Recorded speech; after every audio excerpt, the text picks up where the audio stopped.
আল্লাহ বলেন ওয়াসারিউ ইলা মাগফিরাতিন মির রাব্বিকুম, দুনিয়ার মানুষেরা ওয়াসারিউ অগ্রগামী হও, দ্রুত চলো, ইলা মাগফিরাতিন ক্ষমার দিকে, মির রাব্বিকুম তোমাদের পালনকর্তা তোমাদের রব আল্লাহ রাব্বুল আলামিনের দিকে। আল্লাহ রাব্বুল আলামিনের মাগফিরাতের দিকে, ক্ষমার দিকে, নেক কাজের দিকে দুনিয়ার মানুষেরা তোমরা অগ্রসর হও, তোমরা দ্রুত বাড়াও, একের আগে অপরজন বাড়াও, একের সাথে অন্যে প্রতিযোগিতা করো, নেক কাজের জন্য তোমরা প্রতিযোগিতা করো, তো অগ্রসর হও, অগ্রগামী হও, সামনে বাড়াও।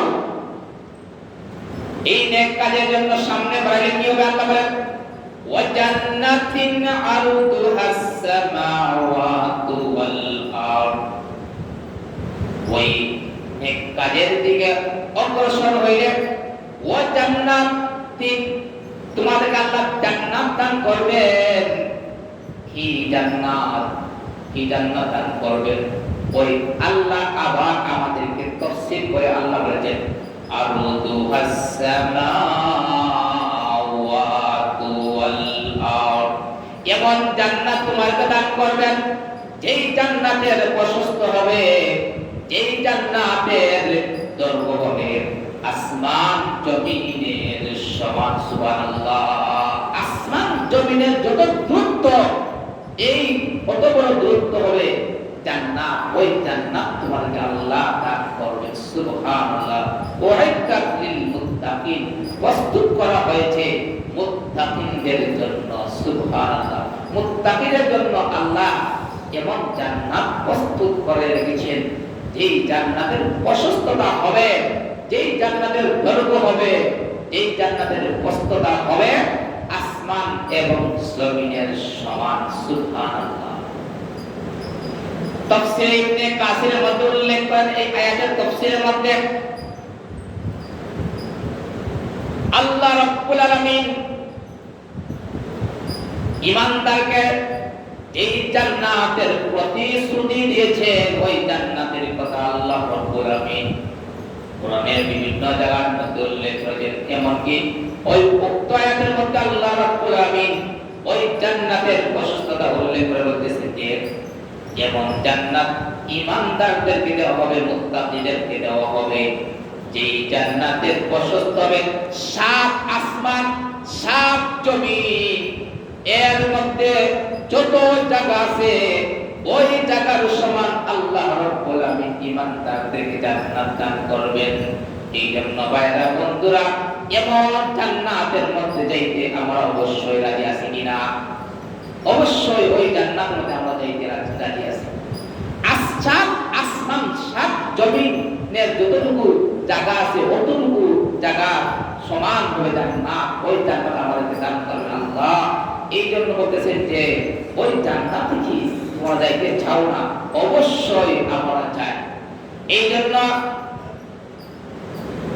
রাসূল করিম সাল্লাল্লাহু আলাইহি সাল্লাম সাহাবায়ে কেরামদের বলেন, হে আমার সাহাবারা, তোমরা যখন আমার পরওয়ারদিগার আলম সুবহানাহু ওয়া তাআলার কাছে জান্নাত চাইবে, তখন জান্নাতুল ফেরদাউস কামনা করবে। যখন আল্লাহর কাছে জান্নাত কামনা করব আমরা, তখন জান্নাতুল ফেরদাউস কামনা করব। কেননা কিসের জন্য জান্নাতুল ফেরদাউস কামনা করব? রাসূল করিম সাল্লাল্লাহু আলাইহি সাল্লাম বলেন, জান্নাতুল ফেরদাউস এমন একটা জান্নাত, যেই জান্নাতটা মহান আল্লাহর আরশের নিচে, জান্নাতুল ফেরদাউসের ছাদের উপরে আল্লাহর আরশ, আল্লাহর আরশের পরে আর কোনো কিছু নাই। ওই আরশ থেকে সব কিছু ফয়সালা হয়।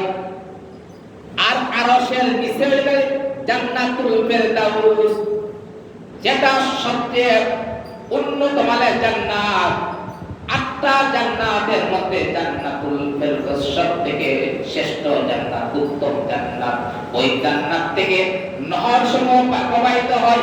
ওই জান্নাত থেকে নহর সমূহ, নদী সমূহ, ঝর্ণা সমূহ প্রবাহিত হয়। এই জন্য হে আমার উম্মতেরা, তোমরা যখন আমার আল্লাহর কাছে জান্নাত কামনা করবে, তখন জান্নাতুল ফেরদাউস তোমরা কামনা করিও। সুবহানাল্লাহ।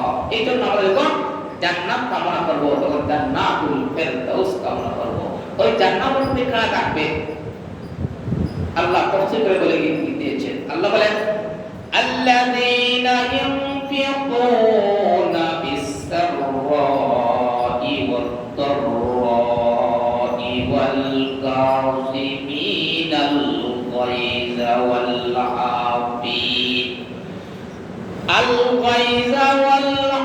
আফিনা আনিন নাস ওয়াল্লাহু ইউহিব্বুল মুহসিনিন। মহান আল্লাহ বলেন, কারা জান্নাতের মধ্যে থাকবে? কারা মুত্তাকি? যারা মুত্তাকি তো তারা তো জান্নাতের অধিবাসী। যারা মুত্তাকি তারা পরহেজগারী, যারা খোদাকে ভয় করে, ওই সমস্ত মানুষের জন্য আল্লাহ জান্নাত রেখে দিয়েছেন। ওই আল্লাহ তাদের বর্ণনা দিচ্ছেন, ওই তাদের পরিচয় দিচ্ছেন, তাদের একটেস আল্লাহ দিচ্ছেন। তারা কারা? কারা জান্নাতের অধিবাসী হবে? তাহলে বলেন, আল্লাযীনা ইউনফিকুনা, আল্লাযীনা যারা ইউনফিকুনা ব্যয় করে, তাদের সম্পদ ব্যয় করে, তাদের টাকা পয়সা আল্লাহর রাস্তায় ব্যয় করে, বিস-সাররাই ওয়াদ-দাররা, সাররা শব্দত আনন্দের সময়, স্বাচ্ছন্দ্যের সময়, ওয়াদ-দাররাই দুঃখের সময়, অসচ্ছলতার সময়, সচ্ছলতা এবং অসচ্ছলতার সময়। যারা সচ্ছলতাই আল্লাহর রাস্তায় ব্যয় করে এবং অসচ্ছলতাইও আল্লাহর রাস্তায় ব্যয় করে, তারা জান্নাতের অধিবাসী। সুবহানাল্লাহ। এটা অনেক লম্বা চূড়া, সেই দিকে গেলে আমার অনেক সময় চলে যাবে, সেই দিকে যাচ্ছি না। সংক্ষেপ করতেছি যে যারা আল্লাহ রাস্তায় সচ্ছলতা এবং অসচ্ছলতায় আল্লাহ রাস্তায় ব্যয় করে, গরিব অবস্থায়, গরিব অবস্থায়। এখন প্রশ্ন আসতে পারে, হুজুর আমি তো গরিব, কিভাবে ব্যয় করবো? আপনাকে আল্লাহ 100 টাকা দান আছে আপনার পেলেন, আপনি 10 টাকা দান করুন, 5 টাকা দান করুন, না হয় 2 টাকা দান করুন। আপনার অসচ্ছলতা আপনার, মানে আপনি গরিব, এই জন্য আপনার সমর্থন দিয়ে আপনি দান করুন।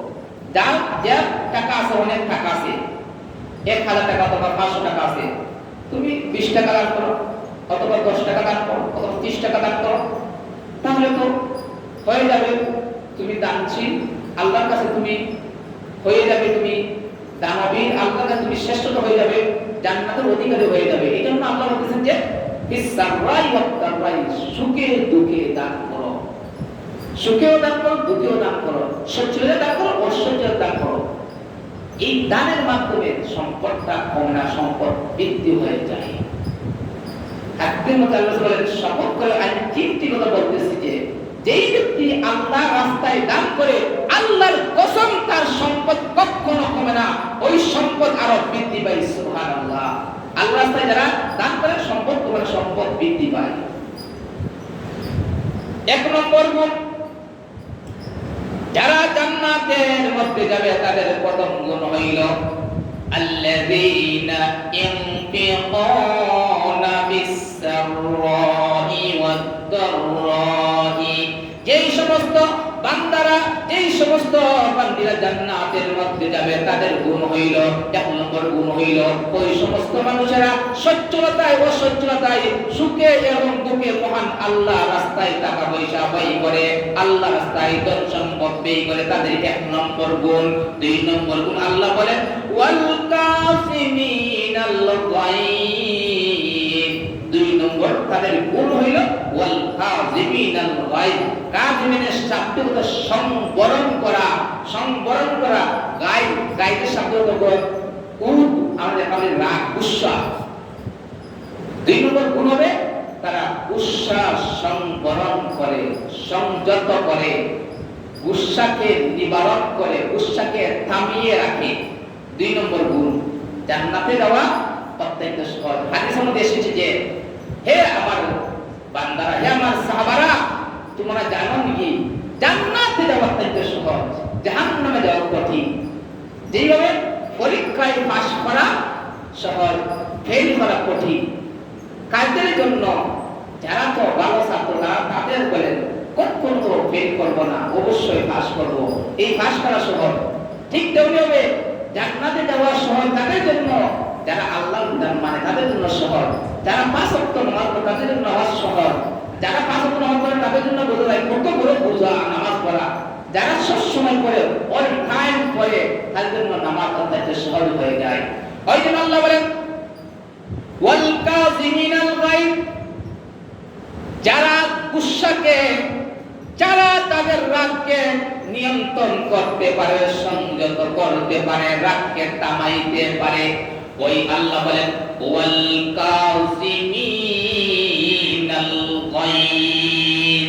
2 নম্বর গুণ যেই সমস্ত বান্দাবান্দির জন্য মহান আল্লাহ রাব্বুল আলামিন জান্নাত রেখে দিয়েছেন, তাদের জন্য হইল গাড়ি 2 নম্বর গুণ হইল তারা গুসাকে নিয়ন্ত্রণ করে। গুসাকে নিয়ন্ত্রণ করতে পারে, তারা হইল গাড়ি জান্নাতের অধিবাসী। আমাদের সমাজের মধ্যে যাদের স্বামী স্ত্রী আছে, রাগ উঠে উপায় নাই, আরম্ভ করে মাইক, তাকে বলে তো ঠিক, তার 14 সিঁড়ি পর্যন্ত বসে আরম্ভ হওয়া, এটা গুসায় করায়। এই জন্য ওই সময় তুমি রাগকে নিয়ন্ত্রণ করতে, 2 জনের ঝগড়া আরম্ভ করেছে, তোমাকে গালি দিয়েছে, তুমি ফট করে তাকে চাপ্পড় দিলে, তখন আরম্ভ হয়ে গেল ঝগড়া, আরম্ভ সূচনা হয়ে গেল ঝগড়ার, মায়ের সূচনা হয়ে গেল। এই থেকে তো মায়ের, এই জন্য রাগকে তুমি দমন করতে হবে। রাগকে দমন করা জান্নাতের অধিবাসী হওয়ার একটা গুণ। এই জন্য আল্লাহ বললেন হে আমার সাহাবারা, সবথেকে বড় বাহাদুর, সবথেকে বড় বীরকে? সাহাবারা বললেন, আল্লাহ বললেন ইয়া রাসূলুল্লাহ, ইয়া হাবিবাল্লাহ, আপনি জানেন ভালো কারা বীর। আল্লাহ রাসূল বলেন, বুখারী মুসলিম শরীফের হাদিসের মধ্যে উল্লেখ করেন, লাইসা শাদীদু বিসসুরাতি ইন্নামাশ শাদীদুল্লাযী ইয়ামলিকু নাফসাহু ইনদাল কাদা। রাসূল বলেছেন, হে আমার সাহাবারা জেনে রাখো, ওই ব্যক্তি বীর নয়, 2 জনের কুস্তি আরম্ভ করেছে, ওই কুস্তি করে কুস্তি দিয়ে যাকে তুমি নিচে ফেলেছো আর তুমি উপরে, এই জন্য তুমি বীর নয়, তুমি বাহাদুর নয়, বরং বীর ওই ব্যক্তি যেই ব্যক্তি গুসাকে নিয়ন্ত্রণ করতে পারে, সেই সব থেকে বড় বীর। সুবহানাল্লাহ। লাইসা শাদীদু বিসসুরাতি ইন্নামাশ শাদীদুল্লাযী ইয়ামলিকু নাফসাহু ইনদাল গাদাব। গাদাবের সময়, গুসার সময় যেই ব্যক্তি তার শরীরকে, তার জেহেনকে অথবা তার শরীরকে, তার আত্মাকে নিয়ন্ত্রণ করতে পারে, সেই ব্যক্তি সবচেয়ে বড় বাহাদুর, সেই ব্যক্তি সবচেয়ে বীর। সুবহানাল্লাহ। ওই কথা আল্লাহ বলেন ওয়াল কাযিমিনাল গায়ব, কাযিমিন সংবরণ করে, থামিয়ে রাখে গায়ব গুসা। গায়ব গুসার সময় যেই ব্যক্তি তাকে নিয়ন্ত্রণ করতে পারে, সেই ব্যক্তি বড় বাহাদুর, সেই ব্যক্তি বড় বীর। 3 নম্বর গুণ ওয়াল আফিনা আনিন নাস। 3 নম্বর গুণ কি? গুণ কিসের গুণ? যারা এখন সেই তা বুঝতে পারবে না। এই জন্য ওয়াজের সব ধারাবাহিকতা আছে। প্রথমে আসলে আপনি বুঝতে পারবেন কোন কথার পরে কোন কথা আসতেছে। এই 3 নম্বর গুণ হলো জান্নাতীদের গুণ, মুত্তাকিদের গুণ, পরহেজগারীদের গুণ, আল্লাহওয়ালাদের গুণ, আল্লাহ প্রেমিকদের গুণ, রাসূল প্রেমিকদের গুণ। 3 নম্বর গুণ ওই তারা আল্লাহ প্রেমিক হবে, যারা আল্লাহ মুত্তাকি হবে, তারা জান্নাতের অধিবাসী হবে, ওই তাদের গুণ আল্লাহ বলেন 3 নম্বর গুণ ওয়াল আফিনা আনিন নাস। ওয়াল আফিনা মাফ করে দিবে নাস, মানুষদেরকে, যারা মানুষদেরকে মাফ করে দেয়, তাদের 3 নম্বর গুণ হইল গেলি মুত্তাকিদের 3 নম্বর গুণ। আমি আপনার সামনে কাছে একটা অপরাধ করেছি, আপনি বলে আল্লাহ তোমাকে মাফ করে দিলাম, এই গুণটা টাকার অত্যন্ত পরম একটা গুণ। ওই গুণের কারণে জান্নাতে যাবে। সুবহানাল্লাহ। আমি অপরাধ করেছি, আপনি অপরাধকে ক্ষমা করে দিয়েছেন, ও এটার নাম লিখে বল আফিনা আনিন নাস, যে ব্যক্তি মানুষকে ক্ষমা করে দেয় ওই ব্যক্তি ওই জান্নাতের অধিবাসী। সুবহানাল্লাহ। এই জন্য যদি কেউ তোমার কাছ থেকে কর্জ টাকা নেই, হে গরিব বলে আমি ভাই টাকা দিতে পারবো না, আমাকে মাফ করে দাও, এমন সময় যদি মাফ করে দাও তাহলে তুমি সব থেকে মুত্তাকি। সুবহানাল্লাহ। সব থেকে মুত্তাকি তুমি। এই জন্য মানুষকে মাফ করে দেওয়া এটাকে সবচেয়ে বড় গুণ। মান তাওয়াজা লিল্লাহ রাফাহুল্লাহ, যেই ব্যক্তি নিজেকে নম্রতা ব্যবহার দেখায়, অপরকে নম্র ব্যবহার দেখায়, রাফাহুল্লাহ, আল্লাহ তার মান সম্মান আল্লাহ বৃদ্ধি করে দেন। সুবহানাল্লাহ। যেই ব্যক্তি মানুষকে মাফ করে দেন তাদের সম্মান কমে না, তাদের সম্মান আরো দিন দিন দিন দিন বাড়তে থাকে। মহান আল্লাহর দরবারে উচ্চ আসনে উচ্চ মর্যাদা আল্লাহ তাকে দিয়ে দেন। সুবহানাল্লাহ। এটা অনেক ঘটনা আছে, সেই দিকে যাচ্ছি না, সময় স্বল্প। ওই সমস্ত মানুষের গুণ আল্লাহ বলেন আল্লাহু ইউহিব্বুল মুহসিনিন। আল্লাহ, আল্লাহর কসম, ওয়া কসম, আল্লাহ বলেন আল্লাহর শপথ, ইউহিব্বুল মুহসিনিন, মুহসিনদেরকে আল্লাহ মহব্বত করে। আল্লাহ বলেন শপথ আমার, ইউহিব্বুল মুহসিনিন, ওই সমস্ত মানুষের গুণ তারা মুহসিন, তারা সৎ কর্মশীল, তারা অগ্রগামী, তারা আল্লাহওয়ালা, নেকওয়ালা, জান্নাতীওয়ালা। সুবহানাল্লাহ। এই সমস্ত মানুষের কি মুহসিন, এই সমস্ত মানুষের ঠিকানা হবে জান্নাত। সুবহানাল্লাহ। তাআলা আল্লাহ রাব্বুল আলামিন ওই জান্নাতীদের গুণের আলোচনা করেছেন। কারা জান্নাতে যাবে? এক নম্বর গুণ, যারা সচ্ছলতায় অসচ্ছলতায় আল্লাহ রাস্তায় মাল সম্পদ ব্যয় করে তারা হবে মুত্তাকি। ওই মুত্তাকিদের জন্য মহান আল্লাহ রাব্বুল আলামিন জান্নাত থেকে দিয়েছেন। আল্লাহ রাব্বুল বলেন ওয়াসানিউ ইলা মাগফিরাতিম মির রাব্বিকুম ওয়া জান্নাতিন আরদুহাস সামাওয়াতু ওয়াল আরদ উইদ্দাত লিল মুত্তাকিন।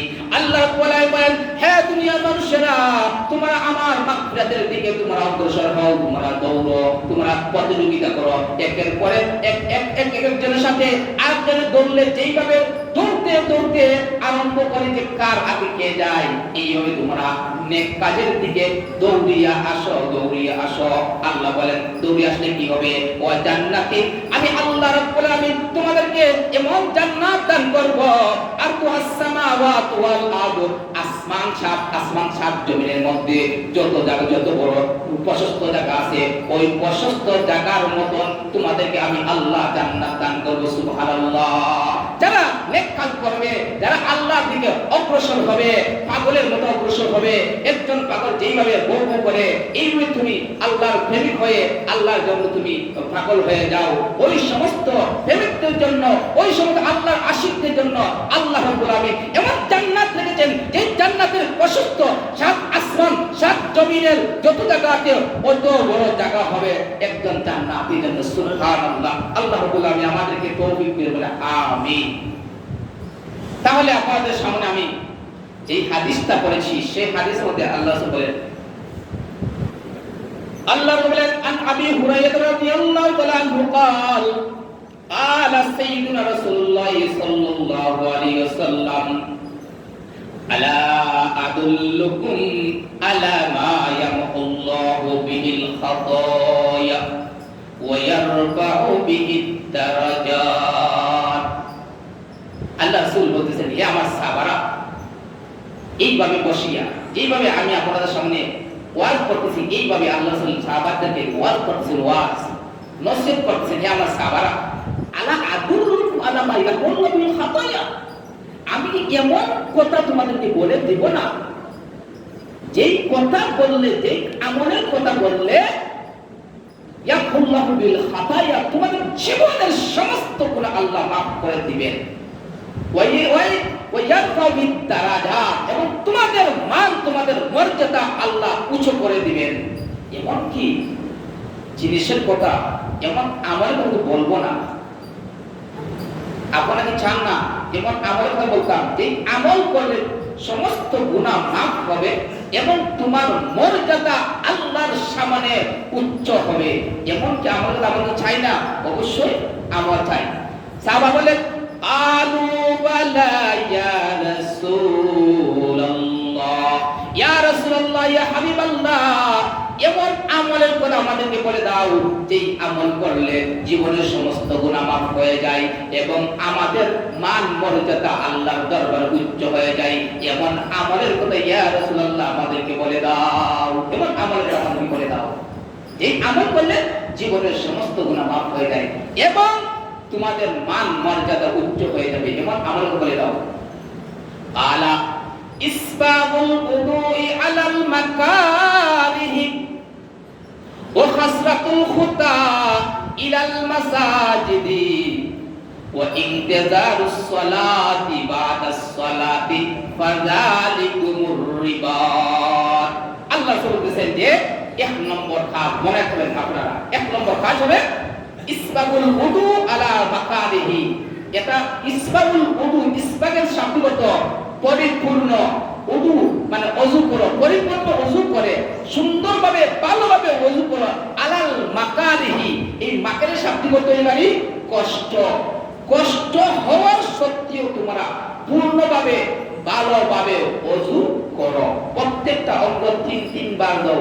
যেমন শীতের সিজন গেল না, শীতের সিজন গেছে, এই সময় ফজরের সময় এই আমাদের এই মসজিদের এত ঠান্ডা পানি বরফ, এত ঠান্ডা, এই ঠান্ডা থাকা সত্ত্বেও যেই ব্যক্তি মসজিদে আসিয়া এই ফজরের নামাজের ওযু করছে, ওই তাদের জন্য সুসংবাদ। ওই আল্লাহ রাসূল বলতেছেন যে তাদের জীবনের গুনাহ আল্লাহ মাফ করে দিবেন।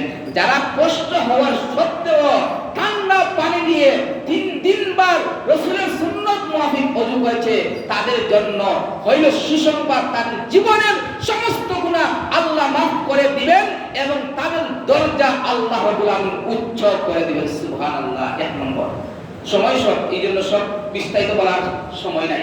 দুই নম্বর ওয়া কাসরাতুল খুদা ইলাল মাসাজিদ। দুই নম্বর ওই সমস্ত মানুষের জীবনের সমস্ত গুনাহ মাফ করে দিবেন যারা বেশ বেশ করিয়া মসজিদের মধ্যে আসে, মসজিদের মধ্যে যারা আসে। ওয়া কাসরাতুল খুদা ইলাল মাসাজিদ, যারা মসজিদের মধ্যে আছে। এই হাদিসের মধ্যে উল্লেখ করছে যে যেই সমস্ত বান্দারা দূরই, যাদের বাড়ি দূরই, ওই দূরই থাকা সত্ত্বে যেই ব্যক্তি আস্তে আস্তে মসজিদের মধ্যে কদম কদম পালাইয়া পালাইয়া আসে, প্রত্যেকটা কদমের কদমে আল্লাহ রাব্বুল আমিন তার আমলনামার মধ্যে একটা নেকি লিখে দিবেন এবং একটা গুনাহ আল্লাহ ক্ষমা করে দিবেন।